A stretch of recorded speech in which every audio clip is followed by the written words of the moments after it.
네, 안녕하십니까. 작지만 강한 나라, 유럽의 강한 강소국들을 통해서 한국의 혁신을 한번 들여다보고자 기획한 노르딕 베네룩스 센터의 이노베이션 팩토리 2021년도 첫 번째 공장을 돌리도록 하겠습니다. 저는 노르딕 베네룩스 센터 장을 맡고 있는 국적배 이재승 교수입니다. 오늘 그 주제는요, 2021년 아마 지금 시점에 가장 많은 관심을 받고 있는 주제이기도 합니다. 자율주행 전기차에 대한 관심이 요새 굉장히 뜨겁습니다.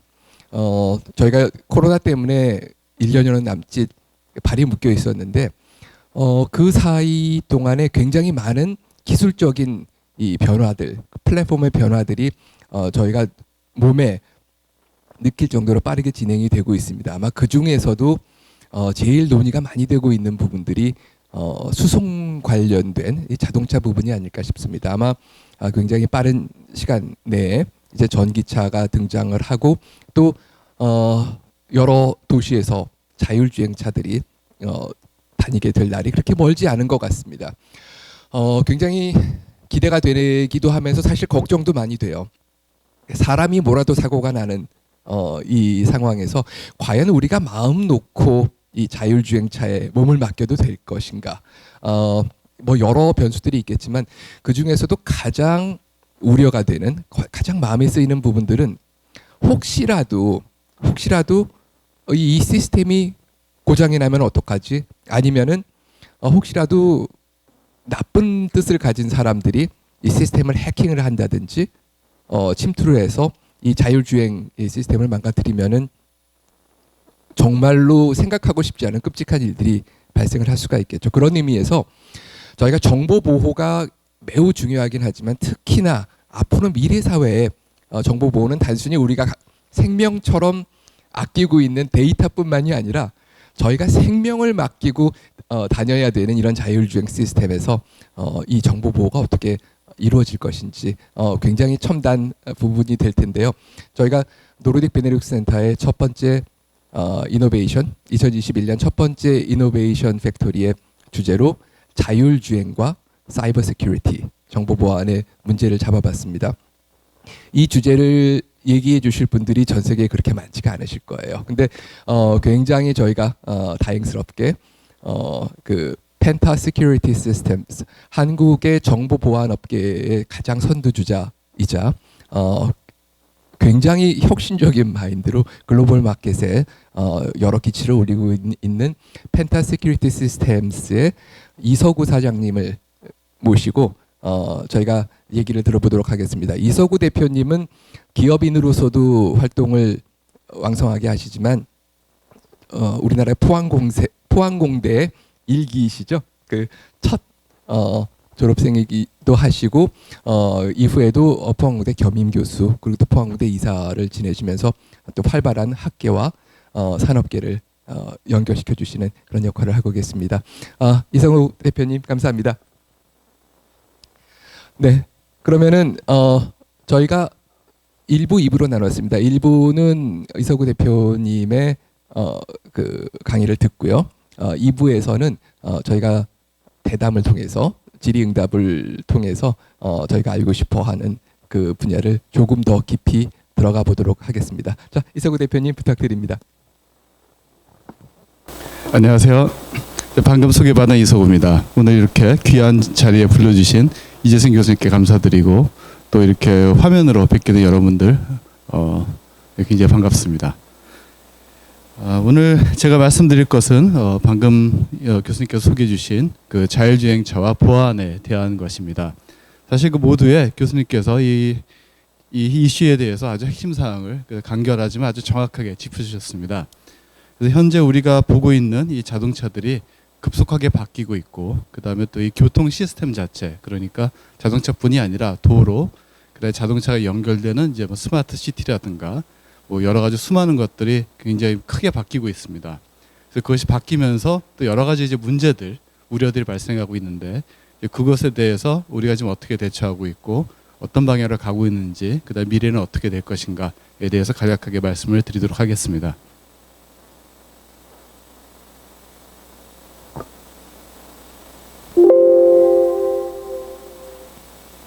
제가 말씀드릴 내용은 대충 이렇습니다. 그래서 이 맨 처음에 그 미래 자동차와 사이버 시큐리티는 어떤 관계가 있는가에 대해서 말씀드리고, 이 미래차에 관련된 사이버 시큐리티는 크게 두 가지 분야가 있습니다. 하나는 이 자동차 자체를 외부의 공격으로부터 보호하는 인비이클 시큐리티 부분이 있고요. 두 번째는 이 자동차가 연결이 됩니다. 이 그 미래차가 아무리 자기가 이제 똑똑하게 인공지능 같은 걸 구현해서 이제 지능을 갖춘다 하더라도 완벽한 자율주행이 되고, 그 다음에 또 우리가 지금 겪고 있는 여러 가지 불행한 교통사고라든가 이런 문제들을 해결을 하려면 외부하고 이제 많은 통신을 하면서 연결이 돼야 된다는 것이 정설입니다. 그래서 이 자동차가 이 외부와 연결되는 부분, 그리고 이제 vehicle to something 해서 V2X라고 그러는데, 거기에도 이제 굉장히 많은 그 보안 문제가 있습니다. 그래서 거기에 대한 보안을 어떻게 하는가, 거기에 대한 말씀을 드리고, 그 다음에 이 그 자동차 보안이 크게 이제 어떤 그 과제를 갖고 있고, 또 그 과제가 어떻게 기회를 창출할 수 있는가에 대해서 말씀을 드리도록 하겠습니다. 원래 지금까지 우리가 보고 있는 자동차들은 여러 가지 기술들의 집합이에요. 그래서 엔진을 갖다 달고, 원래 차를 처음 만들 때부터 수레에다가 그 당시 나와 있는 엔진을 갖다 달아서 그렇게 만든 게 자동차의 시초라고 할 수 있습니다. 그래서 이 자동차는 현재 뭐 한 15,000개, 2만 개 정도의 여러 가지 부품들이 조립돼서 움직이는 걸 시스템입니다. 근데 이제 그것이 이제 그 급격하게 바뀌고 있죠. 그래서 요즘에 나오는 자동차들은 조금 다른 모습을 갖고 있습니다. 사실 제가 이 미래차는 이제 바퀴 달린 전산실이다 이렇게 얘기를 하는데, 이 얘기를 좋아하는 분들도 있고 싫어하는 분들도 있어요. 제가 이거를 작년에 스웨덴에서 열렸던 어떤 컨퍼런스에 가서 이제 패널 디스커션 할 때 얘기를 했더니, 옆에 계신 자동차 회사 분들께서 굉장히 기분 나쁜 표정으로 말씀하셨는데, 그리고 바로 반박이 들어왔어요. 차가 바퀴 달린 컴퓨터다 그랬더니, 아니 차가 얼마나 복잡한데 바퀴 달린 컴퓨터, 이렇게 말씀하셨는데, 사실 이 관점 차이가 굉장히 큽니다. 전통적인 기계공학에서는 이제 이 기계를 움직이는 어떤 그 요소로서 소프트웨어를 봅니다. 그래서 내가 이렇게 기계를 이렇게 일을 시켜야 되고 자동화를 해야 되고 이런 동작을 시켜야 되는데, 그 동작을 시키기 위한 그 명령을 주는 게 소프트웨어다, 이런 식으로 접근을 많이 해요. 근데 소프트웨어 하는 사람들한테는 이제 입장이 다릅니다. 소프트웨어 하는 사람들의 전형적인 사고 방식은 어떤 대상이 이렇게 동작을 하려면 거기다 로직을 쫙 설계를 하고, 그리고 이제 구현을 합니다. 그다음에 그 동작을 하기 위해서 필요한 나머지 부품들을 붙여요. 소프트웨어 하는 사람들은 로직이 다고, 그거를 움직이게 하는 여러 가지 뭐 자동차 같은 경우 바퀴, 엔진 이런 게 있을 텐데, 이런 것들은 나의 로직을 이 피지컬 월드에서 구현할 수 있도록 하는 부품이다, 이렇게 생각을 합니다. 그래서 전혀 사고 방식이 달라요. 그래서 이 사고 방식이 사실은 저희가 자동차 보안 사업을 처음으로 본격적으로 할 때 굉장히 고생했던 부분입니다. 저희가 사실 자동차 보안을 연구를 하고 관심을 갖고 연구하기 시작한 지는 10년이 좀 넘었습니다. 그래서 2010년 이전부터 조금씩 해왔는데, 실제로 사업화한 거는 이제 2010년부터고요. 그러면서 이제 이제 여러 가지 이제 실제 사례를 만나면서 일을 해왔는데, 처음에 굉장히 고전을 했어요. 왜냐하면 저희 같은 경우는 로직 설계가 항상 중요한 거기 때문에, 이거는 이렇게 하면 됩니다 설명을 하는데 그게 전혀 소통이 안 됩니다. 왜냐하면 이 물리적인 뭔가를 만들어야 되는 그 산업에서는 로직은 두 번째고, 실제로 이게 작동을 하느냐, 이게 실제로 존재하고 이게 쓰였을 때 아무런 문제가 없느냐, 그게 굉장히 중요해요. 그건 너무나 당연한 겁니다. 그렇기 때문에 출발점과 이 방향이 너무 달라가지고 처음에 저희가 거기 적응했는데 굉장히 애를 먹었습니다. 근데 요즘 여러분 아는 그 유명한 전기차 회사, 그 회사가 나타나면서 사람들이 이제 당황하기 시작했어요. 전통적인 자동차라는 사람들 관점에서는 차가 이게 뭐냐 이제 이런 식으로 굉장히 그 처음에 이제 안티가 많았죠. 이제 그런 식으로 봤는데, 사람들이 점점 이게 이거를 이해하면서 소프트웨어를 중심으로 차를 설계할 수 있구나, 이런 걸 깨닫기 시작을 했습니다. 그래서 지금은 그 두 개의 개념이 굉장히 그 공존하는 지금은 상황이고, 그래서 이 미래차는 바퀴 달린 전산실이다 하는 게 현재로서는 그다지 이렇게 과장되지 않은 표현이 되고 있습니다. 이 현재 우리가 몰고 다니는 자동차에는 굉장히 많은 그 칩셋이 들어갑니다. 그러니까 이미 뭐 특별히 자율주행차가 아니더라도 뭐 엔진 컨트롤부터 브레이크 컨트롤, 뭐 그 안에 들어간 인포테인먼트 시스템 모든 것들이 다 이 칩과 거기 들어가는 이제 소프트웨어를 가지고 운영이 되고 있는데 그 어마어마한 컴퓨팅 파워를 씁니다. 이미 현재로도. 근데 우리가 생각하는 이제 자율주행차가 되면 자율주행차가 자율주행을 하기 위해서 처리해낸 정보량은 뭐 어마어마해요. 그거는 뭐 일단 굉장히 많은 센서 데이터를 받아 들어가지고 그거를 또 이렇게 우리 컴퓨터가 인지할 수 있는 형태로 바꾸고 그걸 갖고 판단하고 명령을 내려야 되기 때문에 어마어마한 양의 전산 자원을 쓰게 되어 있습니다. 그래서 아마도 이 앞으로 우리가 미래에 보게 될 자율주행 차들은 일반적인 기업의 전산 센터를 제외하고는 가장 많은 컴퓨팅 파워를 갖게 되는 어떤 그 유니트가 아닐까 그렇게 생각을 하고 있습니다. 근데 이 차들이 이제 어떤 문제를 갖고 있느냐 이제 말씀을 드리겠습니다. 옛날에 이 사이버 시큐리티라는 게 언제 생겼냐면, 그러니까 차하고 관계없이 우리가 생각하는 전통적인 그런 뭐 IT 보안이라는 게 언제 생겼냐면 컴퓨터가 네트워크에 연결되기 시작하면서 문제가 그때부터 생기기 시작했어요. 그 전까지도 해킹은 조금 있었어요. 이제 컴퓨터에 가서 뭐 바이러스 같은 거 싣고 했었는데 그래도 컴퓨터가 이제 뭐 따로따로 존재하니까 그런 위협이 퍼지는 속도가 굉장히 낮았죠.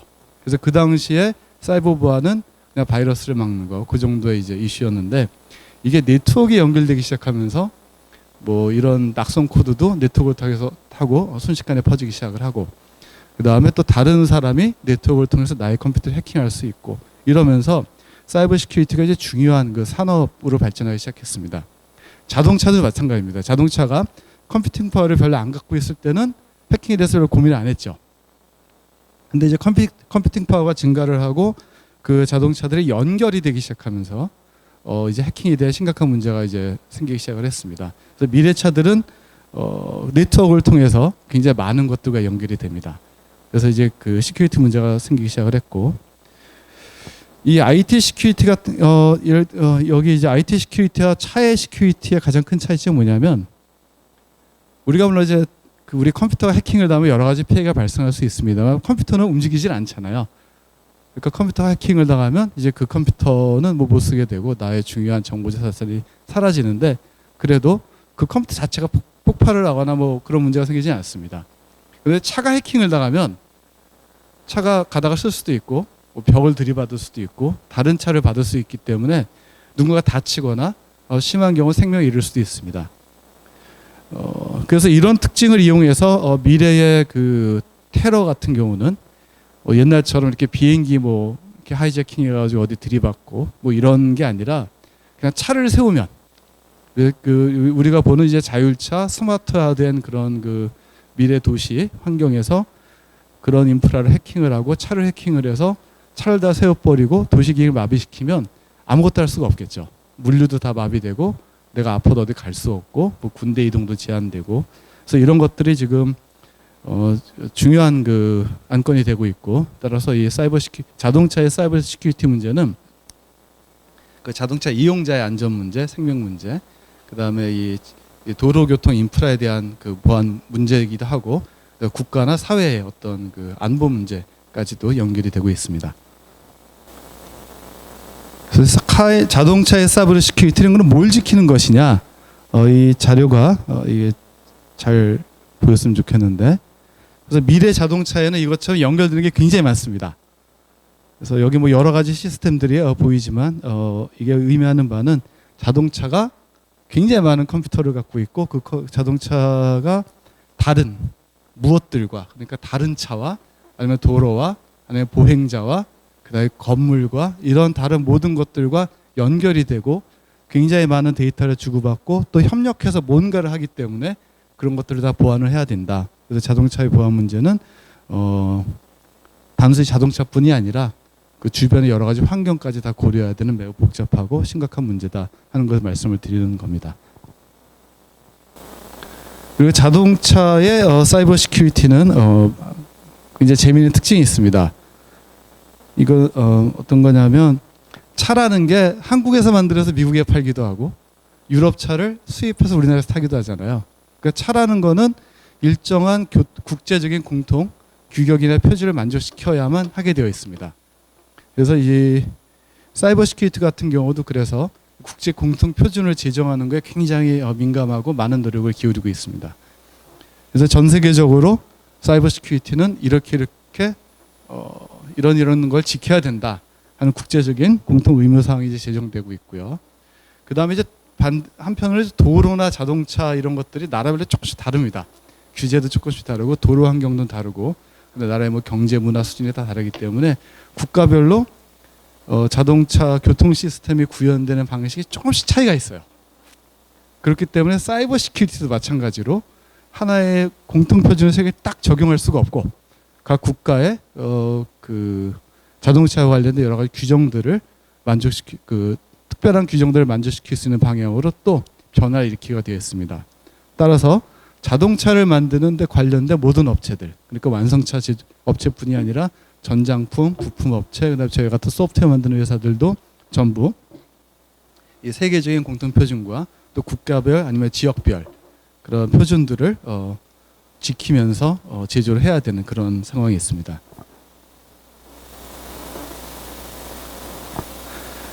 그래서 이 아까 모두 말씀드린 대로 자동차 자체를 이제 보호를 해야 된다는 말씀을 드렸는데 이 자동차가 외부와도 통신을 하다 보니까 여러 가지 경로로 뭐 해킹을 당할 수가 있습니다. 그 다음에 자동차가 또 재밌는 게 미래차는 전기화되기 때문에 전기차를 충전을 해야 돼요. 근데 그 충전하는 동안 단순히 그 전기만 이렇게 받는 것이 아니고 자동차에 들어가는 여러 가지 뭐 소프트웨어를 업데이트한다든가 여러 가지 이제 활동이 벌어지게 되어 있습니다. 그 역시도 보안 관점에서 봤을 때는 이제 취약점이 발생하는 곳이죠. 그러니까 정보보안, 이 사이버 시큐리티라는 것은 어떤 지능을 가진 그러니까 그 IT 기능을 가진 뭔가가 통신으로 연결이 되면 항상 문제가 발생합니다. 그래서 연결이 많이 될수록 그다음에 열린 체계일수록 이제 보안에 대해서 고민을 해야 되는 것이 사이버 시큐리티의 특징입니다. 그래서 이 네트워크에 연결될 수밖에 없는 이 미래 자동차들은 반드시 보안을 해야 되는데 어디를 보호를 할 것이냐? 이 인포테인먼트 시스템을 보호를 해야 되고요. 인포테인먼트가 우리 흔히 생각하는 라디오, 뭐 CD 플레이 이런 것이 아니고 미래차들은 거기서 굉장히 많은 것들이 벌어집니다. 그러니까 앞으로 이제 자율주행이 되면 사람들이 차에서 별로 이렇게 할 일이 없기 때문에 반대로 그래서 이 다른 걸 많이 하게 되겠죠. 뭐 영화를 볼 수도 있고 상거래를 할 수도 있고 그다음에 뭐 채팅을 할 수도 있고 업무를 볼 수도 있습니다. 그래서 이런 것들이 다 외부하고 연결이 되게 돼 있고 그래서 이 전장품, 우리말로 전장품이라고 하는데 이 전장품이 미래차에서 굉장히 큰 비중을 차지하고 이게 미래에서 이 사이버 시큐리티에서 중요한 포인트가 될 수가 있습니다. 그래서 인포테인먼트 시스템을 보호를 해야 되고 이 클러스터 이슈라는 건 뭐냐면 차를 컨트롤하는 여러 가지 모듈들을 얘기해요. 뭐 엔진을 컨트롤하는 시스템이라든가 뭐 브레이크라든가 뭐 여러 가지를 하는 이제 차의 기본적인 성능에 대한 것들을 또 이것들이 다 이제 첨단화되고 지능화되기 때문에 그거를 이제 보호를 해야 되고 그래서 어떤 기술이 적용이 되느냐 당연히 이제 해킹을 탐지해야 되니까 이제 침입을 탐지해서 대응을 할 수 있어야 되고 그 다음에 이 내부 이상 탐지는 이제 어노말리 디텍션이라고 그러는데 자동차가 평소하고 다른 그 다음에 차가 할 수 없는 이상한 행동을 보이는 거를 감지를 해서 여러 가지 위협을 사전에 방지하는 기술이 있습니다. 그 다음에 안에 있는 여러 데이터를 보호해야 되기 때문에 이제 암호화를 해야 되고 그 다음에 이 모든 접근을 차단하면 차가 아무것도 할 수 없잖아요. 그래서 적법한 접속만 허용할 수 있도록 하는 접근 제어를 해야 되고 그 다음에 뭐 이 안에 들어가는 여러 가지 시스템들을 보호하는 이제 OS 하드닝이나 시큐어 부팅 같은 기술을 또 사용하게 되어 있습니다. 그래서 이거는 물어봤어요 사람들한테. 그래서 미래차의 보안을 믿을 수가 있느냐. 그래서 뭐 되게 뭐 이런 거 물으면 대체로 뭐 못 믿는다는 답이 나오긴 하는데 뭐 꾸준하게 부정적인 답이 나오고 있고 이 신뢰를 우리가 이제 100%까지 올리는 게 저희 같은 사람들이 할 일이라고 생각을 합니다. 근데 이게 재밌는 게 여기 나온 것들은 일반적인 사이버 시큐리티에 대한 국제적인 규약, 뭐 약속, 표준 이런 것들에 대한 겁니다. 그래서 여기 보시면 굉장히 많은 것들이 그동안 제정이 되고 현재까지 이루어지고 있는 것을 알 수가 있습니다. 여기에 자동차가 빠졌어요. 이 자동차 분야, 재밌게도 이 자동차 분야의 사이버 시큐리티가 어마어마하게 중요하고 어렵다는 이슈를 사람들이 막연하게는 생각을 했는데 구체적으로 생각하지 못했던 것 같습니다. 그래서 이게 굉장히 늦게 제정이 됐어요. 그래서 이게 드디어 2020년 유엔에 의해서 WP29라는 법규가 채택이 돼서 전 세계 모든 차들은 어느 정도의 이러이러한 보안의 표준과 를 만족시켜줘야 되고, 그래서 자동차는 반드시 이렇게 안전하게 제작이 돼야 된다는 것을 유엔에서 이렇게 선언을 했습니다. 그래서 이 WP29가 굉장히 중요한 거고,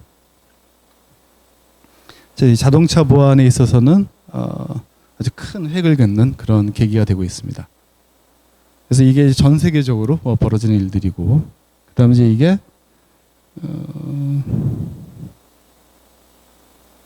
어떻게 구현이 되냐 하면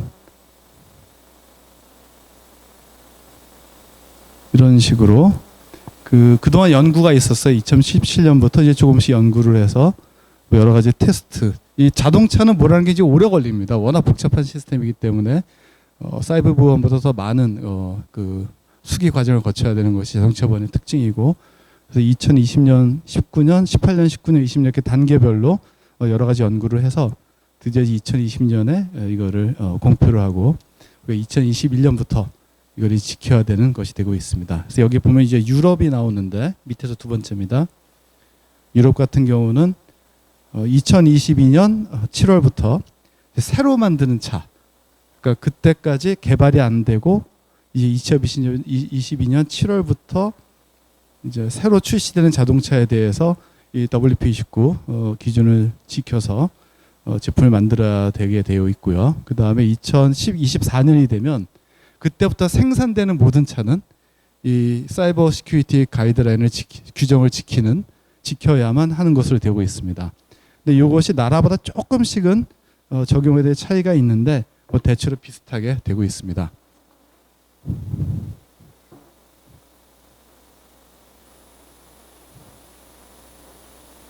그래서 이걸 보면은 이제 영국에서 나온 건데요. 5스타스라는 이제 프레임워크인데, 이게 그러면은 이게 뭐냐면 차를 만들면은 우리가 안전 검사를 하잖아요. 그래서 뭐 그런 기관들이 있습니다. 그래서 크래시 테스트 해가지고 이 차는 뭐 측면 충돌에 몇 점이고 뭐 전체가 안전 레이팅이 몇 점이다 별점을 주게 돼 있는데, 이 똑같은 것을 사이버 시큐리티 하게 되어 있습니다. 그래서 그걸 영국이 가장 먼저 만들었고요. 영국에서 이 5스타스라는 그 자동차의 안전 테스트에 대한 프레임워크를 만들어서 이제 공표를 했습니다. 그래서 이 비슷한 것들이 지금 다른 나라에서 이제 속속히 제정이 될 거라고 볼 수 있습니다.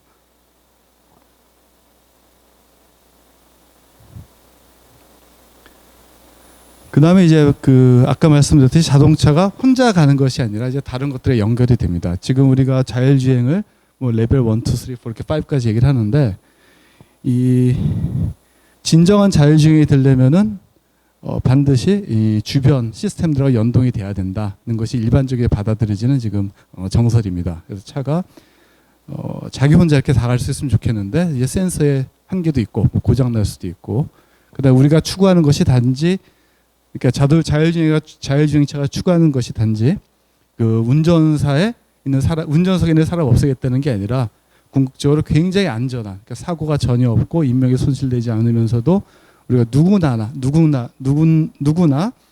이 교통 서비스를 누릴 수 있는 그런 미래를 생각하는 거기 때문에, 그런 걸 구현하기 위해서는 반드시 자동차가 다른 모든 시스템과 연동이 돼야 된다. 그렇게 얘기가 되고 있습니다.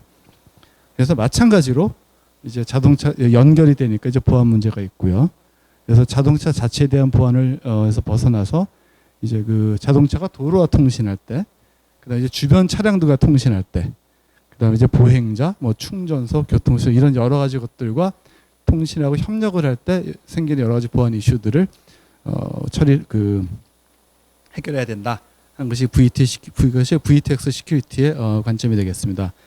다시 이 V2X는 이 vehicle to 모든 것을 말씀하는 드리는데 여기 이제 X 자리에 G가 들어가면 이제 V2 to grid 그게 이제 vehicle to grid 그게 충전에 대한 얘기고 V2B 하면 이제 나와 다른 차 이런 식으로 그 X에 여러 가지 것들이 들어가고 있고 조금 들어가고 있습니다. 그래서 여기에 적용되는 기술들은 가장 중요한 거 이제 뭐 암호 기술이고 이거는 자동차 인비이클 시큐리티도 마찬가지였듯이 암호 기술 통신을 이제 보호해야 되니까 암호 통신 그다음에 이제 굉장히 많은 거래가 일어나고 상호작용이 일어나기 때문에 인증 뭐 이런 것들이 있고요. 모빌리티 보안이라든가 이제 다른 보안에 굉장히 많은 포괄적인 이슈들이 적용이 됩니다.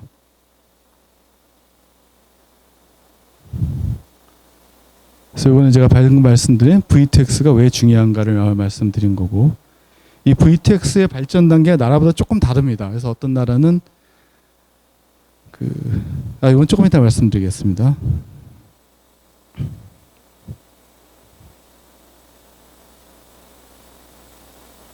그래서 여기 보시면 자동차가 다른 도로상에 존재하는 아니면 도로 주변에 존재하는 다른 모든 것과 상호작용하는 것을 간단한 그림으로 나타내고 있는데 여기 보면 차가 보행자를 인식하고 그다음에 차가 다른 자동차와 통신을 하면서 자기가 직접 인지할 수 없는 센싱할 수 없는 도로 정보 상태에 대해서 서로 이제 정보를 교환하고 그다음에 여기 위에 보시는 이제 신호등과 또 통신을 해서 예를 들면 뭐 앰뷸런스가 지금 가고 있다. 그러니까 너는 다 서라. 그래서 앰뷸런스 그 구급차한테 우선적인 통행권을 보장한다든가 이런 거를 할 수가 있습니다. 그다음 V2G는 이제 충전, 아까 말씀드린 충전이고요. 이 V2D는 사람이 들고 다니는 이 디바이스. 그래서 그걸 통해서 뭐 스마트 키라든가 여러 가지 작동을 할 수가 있죠. 이제 미래에는 이제 발레 파킹, 지금도 뭐 많은 차가 지금 그렇게 변하고 있는데 발레 파킹할 때 키를 줄 필요가 없습니다. 그리고 이 V2D는 우리 카쉐어링 같은 모빌리티 서비스를 할 때 굉장히 중요한 기술이 되고 있습니다. 그래서 이런 것들이 다 이 보안 문제가 있다는 거고. 그러면 이런 그 자동차가 이제 여러 가지 것도 연결되는 것들을 먼저 다 해놓고 보안을 하느냐? 그것이 아니고요. 이 VTX를 구현하는 데는 보안 기술이 반드시 존재해야 됩니다. 우리가 사이버 시큐리티 역사를 보면은 이제 IT가 조금씩 이제 네트워크에 연결되는 순간부터 이제 사이버 시큐리티가 본격적으로 발전하기 시작했는데 그 뒤에도 IT 기술이 어마어마하게 바뀌었어요. 그래서 우리가 알고 있는 굉장히 많은 것들이 이 짧은 시간 동안에 다 등장했다, 사라지거나 아니면 또 다른 것들과 공존하고 발전해 왔는데 그러다 보니까 사이버 시큐리티 체계는 거기에서 발생한 여러 가지 문제에 대응하는 방식으로 발전을 했습니다. 근데 이제 지금 우리가 이제 경험하는 미래의 뭐 IoT라든가 특히 IoT의 가장 중요한 분야인 자율주행 모빌리티 분야에서는 처음부터 시큐리티를 고려하고 만들어야 될 뿐만 아니라 사실은 VTX를 구현하는 기술의 그 핵심에는 보안 기술이 있습니다. 그래서 이것이 그러면은 이런 통신 기술과 보안이 같이 결합을 해서 해야만 아까 말씀드린 그 VTX의 여러 가지 기능들이 원만하게 구현이 될 수 있는 상황입니다. 자, 그럼 우리 미래차 보안에서 우리가 어떤 거를 한번 생각해 볼 수 있는가에 대해서 말씀을 드리겠습니다. 이 자동차 보안은 일단 기술이 굉장히 어렵습니다.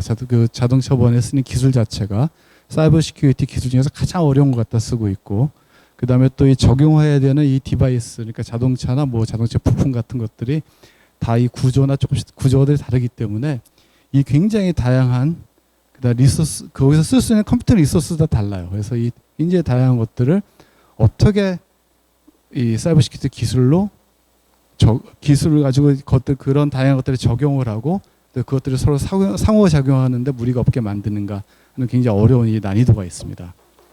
왜냐하면 지금까지 사이버 시큐리티 기술은 컴퓨팅 파워에 그다지 제약이 없는 우리가 알고 있는 컴퓨터나 이런 것들을 갖고 이제 기준으로 만들었는데 이 자동차에 들어가는 부품들은 조금 상황이 다르죠. 그래서 그런 여러 가지 제약도 있고 그런 상황에서 어떻게 이 어려운 기술들을 구현할 것인가에 대한 문제가 그런 챌린지가 있고요. 또 하나는 이 복잡도라는 거는 연결되는 엔티티가 많아질수록 승수 곱하기로 이제 올라가죠.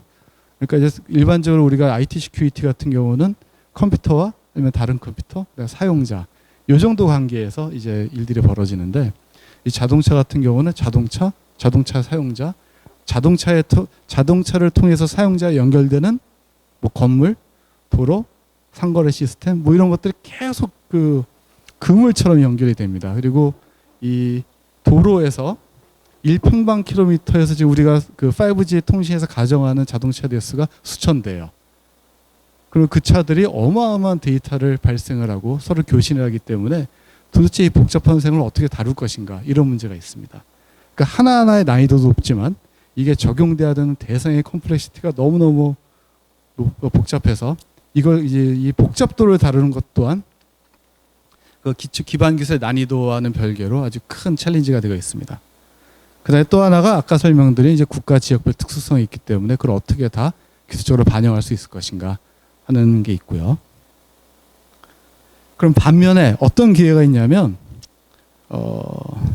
저희가 이제 자동차 보안 회사를 이제 별도로 차려서 하고는 있는데, 지금 전 세계 자동차 보안 회사의 강자가 저 회사가 다 하고 있다 이런 게 아직 없어요. 그래서 이제 마케팅 리포트를 보면 이제 자동차 보안 회사의 랭킹들이 이렇게 나오는데, 거기에 보면은 물론 이제 탑 레이어들은 조금 밑에 있는 사람들은 좀 다르지만 그래도 아직 전체적인 그 자동차 보안의 영역을 커버하기에는 회사들이 아직 규모도 작고, 누군가가 정말 저 회사가 다 하고 있다 이렇게 말하기는 어려운 상황이 있습니다. 그렇기 때문에 우리가 빨리 움직이면 누군가는 현재 지금 그 신흥 강자들도 나중에는 굉장히 큰 회사가 될 가능성이 있다. 그래서 굉장한 기회가 있다는 것이고요. 그다음에 이제 우리나라 기업 입장에서 보면은 한국이 참 적용이 빨라요. 우리나라가 이 VTX 실증 사업 이런 것들을 굉장히 오래전부터 이제 여러 가지의 스케일을 가지고 많이 적용을 해서 지금 경험치와 데이터를 쌓고 있습니다. 이 아까 말씀드린 적용 대상의 복잡성 때문에, 기술 난이도도 있지만 복잡성 때문에 모든 걸 미리 예측하는 게 거의 불가능합니다. 그래서 여러 가지 실험을 통해서 경험치를 쌓고 그걸 가지고 보정을 하고 또 새로운 걸 도전해보고 하는 과정을 계속 반복하는 것이 이 자동차 보안 산업에서 굉장히 중요한데, 한국이 그거를 다른 나라에 비해서 월등하게 빨리 지금 경험을 쌓아가고 있다. 이런 것을 말씀드리고 싶고요. 그 다음에 파급 효과가 되게 큽니다. 여기서 얻어지는 기술들이 다른 산업에도 여러 가지 적용될 수 있는 기술들이 있기 때문에 파급 효과가 크고, 그 다음에 이 자동차 보안은 필연적으로 다른 사회적 요소들을 보완하고 자연스럽게 연결이 됩니다. 차를 보완하다 보면 스마트 시티 보완을 하게 되고 뭐 이런 식으로 연결이 되기 때문에 파급 효과가 되게 큽니다. 그래서 우리 이 앞에 이 큰 챌린지들을 잘 극복을 하고 우리가 많은 그 도전과 경험치를 쌓다 보면은 굉장히 큰 그 산업으로 발전시키고 이제 한국 기업들이 세계적인 그 선두 자리에 올라갈 수 있지 않을까 하는 기대를 해봅니다. 이상으로 제 말씀 마치겠습니다. 감사합니다.